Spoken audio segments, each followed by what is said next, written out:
When you think about cricket in India today, it's more than a sport, isn't it? It's this massive emotion, this unifying force for millions. Absolutely. The passion is incredible. But it makes you wonder, how did this game, which feels so essentially Indian now, even begin there? Where did it come from? That's exactly what we're going to unpack today. This deep dive is all about that journey tracing how cricket arrived in India, kind of as a foreign import, Hmm. and then transformed into this, well, national obsession. Right, and we're looking at historical accounts, yeah, Yeah.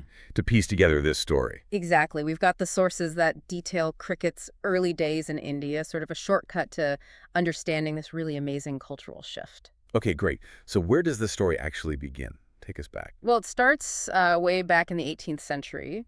Cricket first landed on Indian shores with British sailors, East India Company merchants, that sort of thing. So not like an official introduction, we're Uh, like casual. Very casual. Think sailors on shore leave, maybe some merchants passing time. It wasn't structured. They'd play makeshift games, locals probably watching, curious. It wasn't, a deliberate effort to introduce the sport widely. Okay, so it arrives informally. But when do we actually see the first recorded game? Is there a specific point? There is, and it's surprisingly early. The records point to 1721 1721, wow. Where was that? in Cambay, which is now in Gujarat. It's quite remarkable when you think about it, that date. It's very early, even in the global history of cricket spreading. Yeah, that's much earlier than I would have guessed. So 1721 Cambay, a marker in the sand. What happens next? Does it immediately take off? Not immediately, no. It sort of simmered for a while. By the mid-1800s, though, it definitely became more popular, particularly among the British who were living in India. They established clubs, played more regularly. Okay, so the British population embraced it first. But the key shift is when Indian communities start playing, right? Precisely. That's the crucial turning point. Somewhere around that mid-19th century mark, Indian communities begin to actively adopt the game.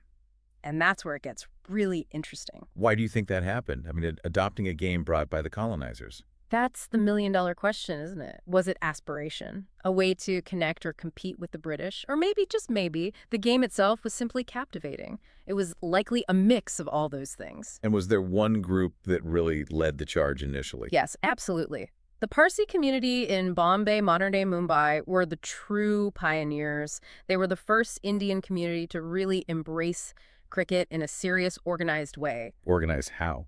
Well, they didn't just play informally. They formed the Oriental Cricket Club, and that was in 1848. 1848. Okay, that feels significant. The Oriental Cricket Club. It was huge. It marked a real shift. It was a statement, we're adopting this game, we're organizing around it. It's a pivotal moment in Indian cricket history. So the Parsis kind of kicked things off in an organized way. How did it spread from there? Did other communities join in? They did, yeah, gradually. After the Parsis showed the way, Hindu communities started forming teams, Muslim communities too. It wasn't immediate, but the interest grew. And did this lead to, like, local competitions? Exactly. It led to these famous community-based tournaments. The Bombay Triangular, which later became the Quadrangular, and even the Pentangular were born out of this. Hindus playing Muslims, playing Parsis, playing Europeans. Wow, so the rivalries must have been intense. Oh, absolutely. These tournaments became incredibly important. They weren't just about cricket. They were about community pride, identity. The game was really embedding itself into the social fabric of places like Bombay. It's fascinating how it became localized like that, with its own structures and rivalries. Yeah. So the game is growing deep roots within India. When does it step onto the world stage? Well, all this growing passion, this developing talent, it eventually leads to India playing internationally. The big moment is India's first ever official test match. Okay, the first test. When and where was that?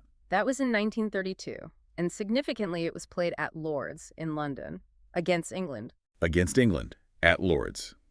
The symbolism there is pretty powerful. Immense. Think about it, the colony playing the colonizer at the home of cricket itself. It represented so much more than just a game. It was a step towards, asserting an identity on a global level. So that match and playing internationally, it really changed how cricket was viewed. Completely. It cemented the transformation. Cricket went from being this colonial import, this pastime of the British, to becoming a genuine symbol of national pride for India. It got woven right into the idea of India itself. It's quite a journey when you lay it out like that. It really is, Yeah. from those first casual games by sailors in the 1700s. Yeah, to today, where it's just this massive national feeling is woven so deeply into life there. Mm-hmm.